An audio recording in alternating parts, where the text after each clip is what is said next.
ఒక మంత్రాన్ని చెప్తాను, జాగ్రత్తగా గుర్తుపెట్టుకోండి.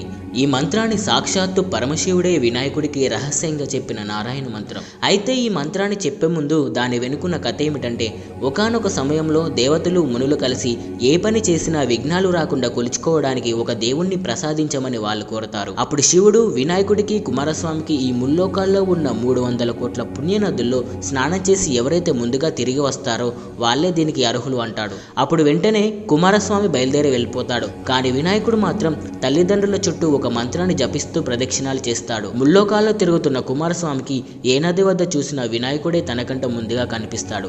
తన గర్వాన్ని అణుచుకొని అన్నగారి మహిమ తెలుసుకున్న కుమారస్వామి వినాయకుడిని విజేతన చేస్తాడు. ఆ మంత్రమే సకృన్ నారాయణే త్యుక్త్వాం పుమాన్ కల్పశతత్రయం గంగాది సర్వతీర్థేషు స్నాతో భవతి పుత్రగా. ఈ మంత్రం జపిస్తే ముల్లోకాల్లో ఉన్న 300 కోట్ల పుణ్యనదుల్లో స్నానం చేసినట్టు అవుతుందట. ఈ మంత్రాన్ని